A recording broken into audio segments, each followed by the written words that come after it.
अस्सलामुअलैकुम स्टूडेंट्स, मैं हूं आपका टीचर साजिद असलम और आज हम कंप्यूटर साइंस की दुनिया में एक बहुत ही थ्रिलिंग और थोड़ा सा डेंजरस सफ़र शुरू करने वाले हैं।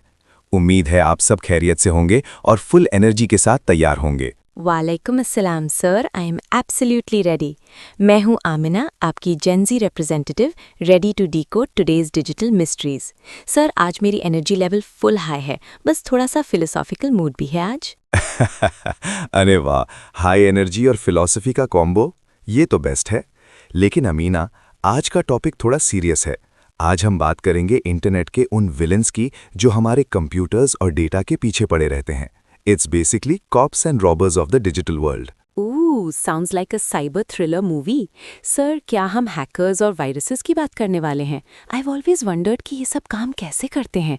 क्या ये लोग ब्लैक हुडीज पहनकर डार्क रूम्स में बैठे होते हैं? बिल्कुल सही समझा, लेकिन उस डार्क साइड में जाने से पहले जरा पिछले लेक्चर का हिसाब किताब हो जाए। अमीना, हमने last time harmful effects of computing innovation पर बात की थी।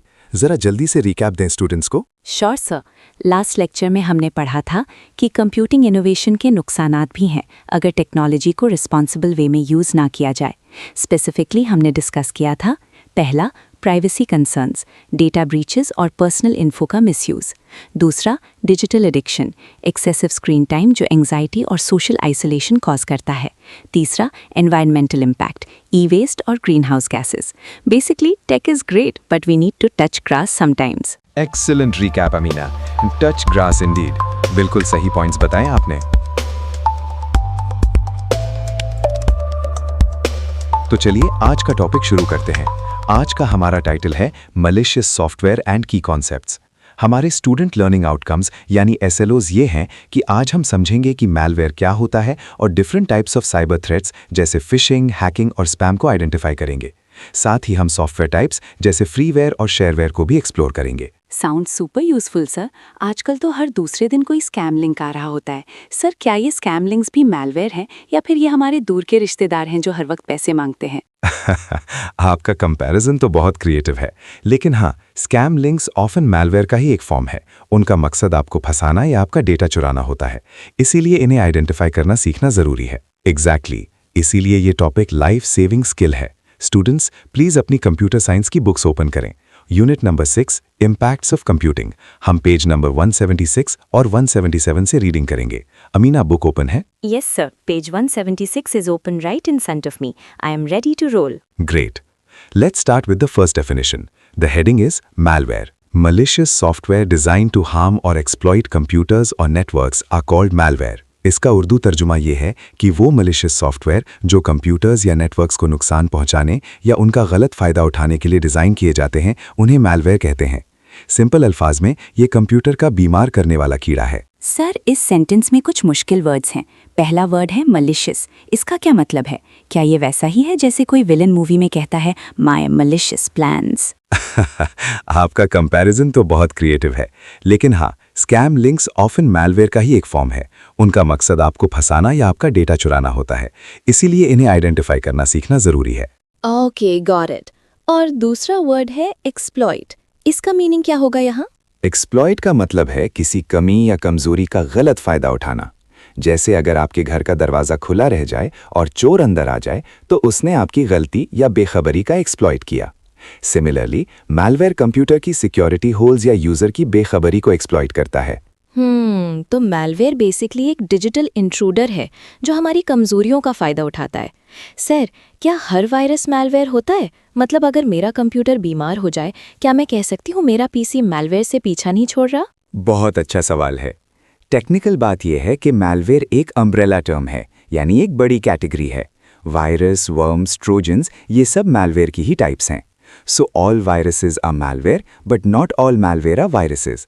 चलो इसकी एग्जाम्पल देखते हैं बुक में। Examples of malwares are computer virus, ransomware और ट्रोजन हॉर्स। इसकी मिसालें हैं कंप्यूटर वायरस, रैंसमवेयर या ट्रोजन हॉर्स। सर, यहाँ रैंसमवेयर का वर्ड यूज हुआ है। इसका क्या मतलब है? क्या ये ऐसा है जैसे कोई आपका डेटा उठाकर भाग जाए और फिर आपसे पैसे मांगे वापस करने के? बिल्कुल ठीक समझा आपने। रैंसमवेयर दो लफ्जों से बना है, रैंसम और वेयर। रैंसम का मतलब होता है फिदिया या तावान। ये ऐसा मैलवेयर है जो आपका डेटा एनक्रिप्ट या लॉक कर देता है और फिर आपसे पैसे फिदिया मांगता है उसे अनलॉक करने के लिए। What? Like digital kidnapping? That's scary. तो ऐसा लगता है डेटा का नैपिंग हो गया है। एग्जैक्टली, डिजिटल किडनैपिंग ही समझ लें। और ट्रोजन हॉर्स वो होता है जो देखने में फ्रेंडली लगता है, जैसे कोई फ्री गेम या यूजफुल सॉफ्टवेयर, लेकिन अंदर से नुकसानदेह कोड छुपा होता है। बिल्कुल वो ग्रीक मिथोलॉजी वाली स्टोरी की तरह जो देखने में तोहफा था लेकिन अंदर से दुश्मन से भरा हुआ। Oof, trust issues increasing dramatically. Okay, next definition देखते हैं सर। ठीक है, नेक्स्ट हेडिंग है fishing. Attempting to trick individuals into revealing sensitive information, often through fake emails or websites, are called phishing. इस सेंटेंस का मतलब समझते हैं, लोगों को धोखा देकर उनकी हसास मालूमात निकलवाने की कोशिश करना, जो अक्सर झूठी ईमेल्स या वेबसाइट्स के जरिए किया जाता है, उसे फिशिंग कहते हैं। Sir, vocabulary time. ट्रिक का मतलब तो धोखा देना है, लेकिन यहाँ रिवीलिंग का क्या मतलब है? रिवीलिंग का मतलब है जाहिर करना या बता देना। फिशिंग का मकसद ही ये होता है कि आप खुद अपनी मर्जी से लेकिन बेखबरी में अपना पासवर्ड या डिटेल्स बता दें। ओके, और सेंसिटिव इन्फॉर्मेशन से क्या मुराद है? सेंसिटिव इन्फॉर्मेशन वो राज वाली बातें हैं जो आप हर किसी को नहीं बताते, जैसे आपके passwords, bank account number, credit card details या CNIC नंबर, यानी वो चीज़ें जो चोरी होने पर आपका बड़ा फाइनेंशियल या पर्सनल नुकसान हो सकता है। So basically fishing is like those suspicious DMs asking for my Netflix password, या वो कॉल्स जो कहते हैं आपका नंबर लॉटरी में निकला है, आपको प्राइस मिला है, बस आप अपनी डिटेल्स बता दें। यस, बिल्कुल वैसी ही बात है। इसका नाम फिशिंग यानी मछली पकड़ना से ही निकला है। हैकर चारा डालता है, फेक ईमेल या मैसेज, और वेट करता है कि कोई यूजर मछली उसे काट ले यानी क्लिक कर दे। Example, a fraudulent email claiming to be from a bank asking for login credentials. इसका उर्दू तर्जुमा यूं है, मिसाल के तौर पर एक धोखेबाज ईमेल जो दावा करती है कि वो बैंक की तरफ से है और आपसे लॉगिन की मालूमात मांगती है। सर, यहाँ क्रेडेंशियल्स का वर्ड है, इसका मीनिंग क्लियर कर दें। बिल्कुल, क्रेडेंशियल्स का मतलब होता है आपकी पहचान का सबूत, जैसे आपका यूजर नेम और पासवर्ड। सो जब कोई वेबसाइट आपसे क्रेडेंशियल्स मांगती है तो वो असल में ये चेक कर रही होती है कि क्या आप वही हैं जो आप कह रहे हैं। सर, अगर कोई मुझे ईमेल भेजकर कह दे कि मैं पाकिस्तान का फ्यूचर क्रिकेट स्टार हूं और मुझे अपना पासवर्ड भेजकर सिलेक्ट होने का प्रोसेस शुरू करवा दे, तो क्या मैं उसे भेज दूं? देखिए, ऐसी किसी भी ऑफर पर भरोसा नहीं करना चाहिए। ये भी उसी फ्रॉड का एक तरीका हो सकता है। आपने क्रेडेंशियल्स का कॉन्सेप्ट अच्छी तरह समझ लिया है, लेकिन हमेशा याद रहे, अपनी पहचान की मालूमात कभी भी ऐसे शेयर ना करें। चलिए अगला टर्म देखते हैं। Next term is hacking. Unauthorized access or manipulation of computer systems or networks is called hacking. Sir, word check, unauthorised access का क्या मतलब है? Unauthorized access का सीधा सा मतलब है गैर कानूनी रसाई या इजाज़त के बगैर दाखिल होना, जैसे किसी के घर में बगैर पूछे घुस जाना। डिजिटल दुनिया में भी ऐसा ही है। तो सर, अगर मैं अपने भाई के कंप्यूटर में उसकी इजाज़त के बगैर उसका सेव्ड गेम डिलीट कर दूं, तो क्या मैं एक हैकर बन जाऊंगा? आपका सवाल मजाक की सूरत में है, लेकिन इसमें एक सच्चाई छुपी हुई है। टेक्निकली हाँ, वो भी एक किस्म की मैनिपुलेशन है, लेकिन हम यहाँ जो हैकिंग डिस्कस कर रहे हैं वो इससे कई गुना बड़ा और नुकसानदेह क्राइम होता है, जैसे किसी कंपनी का डेटाबेस चोरी करना। इसी को समझने के लिए आइए इसका उर्दू तर्जुमा देखते हैं। इसका उर्दू तर्जुमा यूं है, कंप्यूटर सिस्टम्स या नेटवर्क्स तक बगैर इजाज़त रसाई हासिल करना या फिर उनमें छेड़छाड़ करना हैकिंग कहलाता है। Example, a person gaining unauthorised access to a company's database to steal information. इस मिसाल को उर्दू में यूं समझें, एक शख्स जो किसी कंपनी के डेटाबेस तक बगैर इजाज़त पहुंचता है ताकि मालूमात चोरी कर सके। So basically digital breaking and entering. Got it. बिल्कुल, आपने सही कंपैरिजन किया है। अब आते हैं स्पैम पर। Unsolicited and often irrelevant or inappropriate messages sent over the internet, typically via email, is called spam. अब इसी डेफिनेशन को थोड़ा खोलकर समझते हैं। इसका मतलब है वो मैसेजेस जो आपने मांगे नहीं होते, गैर मतलूबा और अक्सर बेमकसद या आपसे नामुनासिब होते हैं, जो इंटरनेट पर अक्सर ईमेल के जरिए भेजे जाते हैं। इन्हें स्पैम कहते हैं। सर, अनसॉलिसिटेड थोड़ा मुश्किल वर्ड लग रहा है, मीनिंग प्लीज? अनसॉलिसिटेड का सीधा मतलब है बिन मांगे, जैसे आप गली में चल रहे हैं और कोई आपके हाथ में जबरदस्ती एक पैम्फलेट थमा दे, आपने उसे नहीं मंगवाया था। और इररेलेवेंट, क्या जैसे मैं अपनी कजिन से मिलने जाऊं और उसकी सास मुझे रिश्ता प्रपोजल्स दिखाने लग जाए? आपने बहुत अच्छा रोजमर्रा की मिसाल दे दी। हाँ बिल्कुल, वो प्रपोजल्स आपके लिए उस वक्त इररेलेवेंट या गैर मुतल्लिका है। डिजिटल दुनिया में भी यही होता है। जैसे आप एक स्टूडेंट हैं और आपको बाल्डनेस ट्रीटमेंट या फिर you have won a foreign lottery जैसी ईमेल्स आए, ये स्पैम है। Example of spam is unwanted promotional emails और मैसेजेस। इसी को उर्दू में कहते हैं। स्पैम की मिसाल वो गैर ज़रूरी तरगीमी ईमेल्स या मैसेजेस हैं जो आपको बेमकसद भेजी जाती हैं। चलिए, next is spyware. Software that secretly collects user information without their users' knowledge or consent is called spyware. यहाँ आखिर में सॉफ्टवेयर वर्ड एक एक्स्ट्रा है, ठीक तरीके से कॉल्ड स्पाईवेयर होना चाहिए। इसका उर्दू तर्जुमा आपसे यूं शेयर करता हूँ। ऐसा सॉफ्टवेयर जो चुपके से यूज़र की मालूमात जमा करता है, बिल्कुल उनकी इल्म या इजाज़त के बगैर, उसे स्पाईवेयर कहते हैं। सर, सीक्रेटली तो समझ आ गया, कंसेंट का क्या मतलब है? कंसेंट का मतलब है रजामंदी या इजाज़त। डिजिटल दुनिया में ये एक फाउंडेशन स्टोन है। स्पाईवेयर का सबसे बड़ा मसला यही है, ये आपकी इजाज़त के बगैर काम करता है, इसलिए ये इलीगल और अनएथिकल है। यानी ये तो बिल्कुल वो क्रीपी ऑनलाइन स्टॉकर है जो हर जगह आपका पीछा करता है। हाँ, आपका कंपैरिजन बिल्कुल दुरुस्त है। ये डिजिटल स्टॉकर आपके पासवर्ड से लेकर ब्राउजिंग हिस्ट्री तक सब कुछ चुपके से रिकॉर्ड कर रहा होता है। चलिए अगले इंपॉर्टेंट टर्म की तरफ, farming. Redirecting website traffic to a fake site without the user's knowledge is called farming. इसका मतलब समझते हैं। वेबसाइट की ट्रैफिक को यूज़र को पता भी ना चले किसी बिल्कुल झूठी फेक साइट की तरफ मोड़ देना फार्मिंग कहलाता है। सर, रीडायरेक्टिंग का क्या मतलब है यहाँ? रीडायरेक्टिंग का मतलब है रास्ता बदल देना, राह मोड़ देना। सोचिए, आप अपना बैंक जाना चाहते हैं, लेकिन रास्ते में किसी ने बैंक के साइन बोर्ड को ही घुमा दिया है। आप सोचेंगे कि सीधा जा रहे हैं, लेकिन आपको एक बिल्कुल जाली बैंक के ऑफिस में ले जाया जा रहा है। तो फिशिंग में वो हमें एक फेक लिंक भेजकर ट्रैप करते हैं और फार्मिंग में हम सही एड्रेस टाइप करते हैं, फिर भी सिस्टम हमें गलत जगह ले जाता है। वाह, बिल्कुल दुरुस्त समझा आपने। यही फ़र्क है। फिशिंग में इंसान को ट्रिक किया जाता है, फार्मिंग में सिस्टम या डीएनएस को पॉइजन किया जाता है ताकि वो आपको गलत एड्रेस दिखाए। इसका उर्दू तर्जुमा यूं है, वो यूज़र्स जो एक असली बैंकिंग साइट पर जाना चाहते हैं, उन्हें एक धोखेबाज साइट पर भेज दिया जाता है। फार्मिंग का डिफेंस डिफ़िकल्ट हो सकता है क्योंकि यूज़र से गलती नहीं होती, सिस्टम कॉम्प्रोमाइज़ हो चुका होता है। इसलिए HTTPS वेबसाइट्स और ट्रस्टेड नेटवर्क्स यूज़ करना इंपॉर्टेंट है। आखिर में एक कॉमन टर्म पर बात करते हैं, cookies. Reading clearly, small text files stored on a user's device containing information about their interactions with a website is called cookies. अब इसी को सिंपल उर्दू में देखते हैं। छोटी टेक्स्ट फाइल्स जो यूज़र की डिवाइस पर सेव होती हैं, जिनमें वेबसाइट के साथ उनके ताल्लुकात यानी इंटरैक्शंस की मालूमात होती है, उन्हें कुकीज़ कहते हैं। सर, नाम सुनकर तो भूख लग गई। ये खाने वाली बिस्किट्स तो नहीं है? सीरियसली, इंटरैक्शंस का क्या मतलब है यहाँ? नहीं, ये डिजिटल कुकीज़ हैं, चाय के साथ खाने वाली नहीं। इंटरैक्शंस का मतलब है ताल्लुकात या कार्रवाई। आपने वेबसाइट पर क्या किया, कौन सी लैंग्वेज चूज़ की, शॉपिंग कार्ट में क्या रखा, लॉगिन कब किया, ये सब इंटरैक्शंस हैं जो कुकीज़ रिकॉर्ड करती हैं। तो क्या ये कुकीज़ बुरी होती हैं? क्या इन्हें हमेशा डिलीट करना चाहिए? अच्छी और बुरी दोनों होती हैं। कुछ कुकीज़ तो आपके लिए हेल्पफुल होती हैं, जैसे वो जो आपका लॉगिन याद रखती हैं ताकि आपको हर दफ़ा पासवर्ड ना डालना पड़े। लेकिन कुछ ट्रैकिंग कुकीज़ हैं जो आपकी हर मूव रिकॉर्ड करती हैं और आपकी प्राइवेसी के लिए खतरनाक हो सकती हैं। तो सर, क्या मैं कुकीज़ खाकर अपनी हिस्ट्री छुपा सकता हूँ? आप डिजिटल कुकीज़ डिलीट कर सकते हैं, खा नहीं सकते।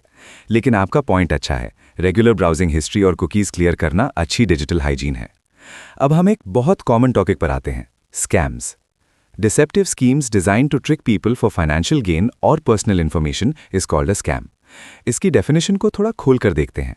तर्जुमा, धोखेदही के वो मंसूबे जो लोगों को पैसे का फायदा हासिल करने या उनकी ज़ाती मालूमात चुराने के लिए बनाए जाते हैं, उन्हें स्कैम कहते हैं। सर, डिसेप्टिव स्कीम्स का मीनिंग बता दे। डिसेप्टिव का मतलब है धोखादही वाला और स्कीम्स का मतलब है मंसूबे या प्लान्स, यानी ऐसा पूरा प्लान जो झूठ पर तैयार किया गया हो। जैसे वो कॉलर जो कहता है आपका मोबाइल नंबर लकी निकला, आप जीत गए हैं। बिल्कुल, उसी जीतो पाकिस्तान वाली क्लासिक मिसाल की तरह उनका पूरा कॉल ही एक डिसेप्टिव स्कीम है।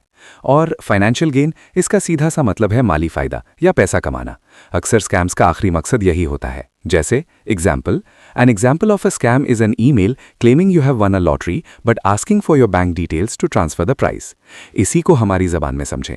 मिसाल, एक ईमेल जो कहती है आप लॉटरी जीत गए हैं, लेकिन इनाम पैसों को ट्रांसफ़र करने के लिए आपके बैंक अकाउंट की तफसीलात मांगती है। आपकी गाड़ी निकली है। हाँ सर, ये सब कॉल्स तो रोज़ आते रहते हैं। और इन्हीं कॉल से बचना ही आपकी पहली सिक्योरिटी है। अब हम सॉफ्टवेयर के कुछ टाइप्स पर बात करते हैं। पहला term software piracy. Unauthorized copying, distribution और use of software without proper licensing is called software piracy। इसका मतलब है मुनासिब लाइसेंस हासिल किए बगैर किसी सॉफ्टवेयर की नकल बनाना, उसे बांटना या फिर इस्तेमाल करना, ये सब सॉफ्टवेयर पायरेसी कहलाता है। सर, डिस्ट्रीब्यूशन का क्या मतलब है यहाँ? डिस्ट्रीब्यूशन का मतलब है तकसीम करना या फैलाना। मसलन अगर आपने एक वीडियो गेम खरीदा और फिर उसकी कॉपीज बनाकर अपने 10 दोस्तों को दे दी तो ये पायरेसी है। हाइपोथेटिकली, अगर मैं अपने दोस्त की हार्ड ड्राइव से बोरो कर लूं, asking for a friend of course. आपका फ्रेंड सुन ले, लाइसेंस के बगैर कॉपी करना, चाहे सीडी से हो या हार्ड ड्राइव से हो, वो भी पायरेसी है। आपने सही पूछा, लाइसेंसिंग का मतलब ही ये इजाज़तनामा है। सॉफ्टवेयर खरीदना असल में उसे यूज़ करने की इजाज़त खरीदना होता है। सो क्रैक्ड विंडोज यूज करना भी टेक्निकली चोरी है? आउच। टेक्निकली हाँ, वो भी इंटेलेक्चुअल प्रॉपर्टी की चोरी है और इलीगल है। Example of software piracy is downloading a cracked version of a paid software instead of purchasing it। इसी को उर्दू में यूं कहते हैं, किसी पेड सॉफ्टवेयर को खरीदने के बजाय उसका क्रैक्ड वर्जन डाउनलोड करना सॉफ्टवेयर पायरेसी है। और अब एक पॉजिटिव टर्म की तरफ, freeware. Software that is free to use without any payment is called freeware. इसका तर्जुमा बहुत आसान है, वो सॉफ्टवेयर जो इस्तेमाल करने के लिए बिल्कुल मुफ्त हो, किसी भी किस्म की अदायगी के बगैर, उसे फ्रीवेयर कहते हैं। यही मेरा फेवरेट कैटेगरी है। सर, इसमें कोई हिडन चार्जेस या कैच तो नहीं होता? नहीं, असल फ्रीवेयर पर कॉमनली कोई हिडन चार्जेस नहीं होती। डेवलपर्स इसे प्रमोशन, चैरिटी या सिंपल शेयरिंग के लिए देते हैं। फ्रीवेयर की मिसाल मोजिला फायरफॉक्स है, जो एक मुफ्त वेब ब्राउजर है। Next term shareware. Software distributed on a trial basis with the option to purchase for full functionality is called shareware। इसका तर्जुमा यूं समझिए, वो सॉफ्टवेयर जो आपको आजमाइश यानी ट्रायल की बुनियाद पर दिया जाता है और बाद में पूरी फंक्शनैलिटी हासिल करने के लिए खरीदने का ऑप्शन हो, उसे शेयरवेयर कहते हैं। सर, ट्रायल बेसिस का क्या मतलब है? ट्रायल बेसिस का मतलब है मोहलत या आजमाइश का वक्त, कुछ दिनों के लिए चेक करने के लिए। जैसे आप नेटफ्लिक्स का 1 महीने का फ्री ट्रायल यूज करते हैं ना, उसी तरह। तो क्या मुझे विंडोज का ट्रायल लेना चाहिए या फिर अपने भाई के लाइफ टाइम लाइसेंस से बोरो करना चाहिए? हाइपोथेटिकली। आप फिर वही बात ला रहे हैं। दोस्तों से बोरो करना भी पायरेसी ही है। फंक्शनैलिटी की बात करें, इसका मतलब है काम करने की पूरी सलाहियत। अक्सर ट्रायल वर्जन्स में कुछ एडवांस्ड फीचर्स डिसेबल हो जाते हैं। फंक्शनैलिटी मतलब फीचर्स? बिल्कुल। Example of shareware is WinRAR, a file compression tool with a free trial period. इसी को उर्दू में यूं कहते हैं, शेयरवेयर की मिसाल विनरार है, जो एक फाइल कंप्रेशन टूल है और फ्री ट्रायल पीरियड के साथ आता है। सर, लेकिन विनरार का ट्रायल तो कभी खत्म ही नहीं होता, 40 दिन के बाद भी तो चलता रहता है। दुनिया का सबसे मेहरबानी वाला सॉफ्टवेयर लगता है। हाँ, ये एक फेमस इनसाइड जोक है प्रोग्रामिंग कम्युनिटी में, लेकिन टेक्निकली वो शेयरवेयर की डेफिनेशन में ही आता है। ट्राई फर्स्ट, पे लेटर इफ यू विश। और अब आते हैं आखिरी टर्म पर, ओपन सोर्स।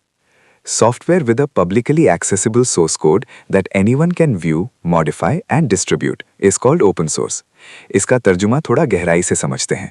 ऐसा सॉफ्टवेयर जिसका सोर्स कोड आम लोगों के लिए बिल्कुल खुला हो, कोई भी उसे देख सके, उसमें तब्दीली कर सके और फिर उसकी तकसीम कर सके, इसे ओपन सोर्स कहते हैं।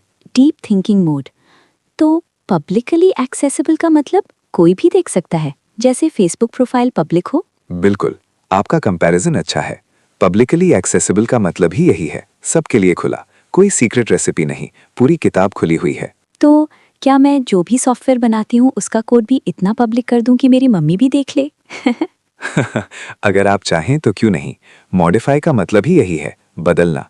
अगर आप प्रोग्रामर हैं तो आप किसी भी ओपन सोर्स सॉफ्टवेयर को अपनी ज़रूरत के मुताबिक चेंज कर सकते हैं। Example of open source software is the Linux operating system. Urdu तर्जुमा, ओपन सोर्स सॉफ्टवेयर की मिसाल लिनक्स ऑपरेटिंग सिस्टम है। हमने आज काफ़ी कुछ कवर किया। अमीना, क्विक Q&A सेशन के लिए तैयार हैं? Born ready sir, throw them at me. Question 1, अगर कोई ईमेल आए कि click here to reset your password, जबकि आपने कोई रिक्वेस्ट ही नहीं की, तो ये क्या है? ये क्लासिक फिशिंग है। मुझे ट्रिक करके मेरे क्रेडेंशियल्स लेने की कोशिश हो रही है। करेक्ट। क्वेश्चन 2, फिशिंग और फार्मिंग में एक मेन फर्क बताइए। फिशिंग में विक्टिम को एक फेक लिंक पर क्लिक कराया जाता है, जबकि फार्मिंग में विक्टिम सही एड्रेस टाइप करने के बाद भी सिस्टम उसे फेक साइट पर ही डायरेक्ट कर देता है, क्योंकि सिस्टम ही कॉम्प्रोमाइज हो चुका होता है। बिल्कुल दुरुस्त, जबरदस्त समझाया आपने। लास्ट क्वेश्चन, विनरार किस टाइप का सॉफ्टवेयर है? The one and only, the legendary shareware. Try first, buy later, और just keep using the trial forever. साफ साफ जवाब।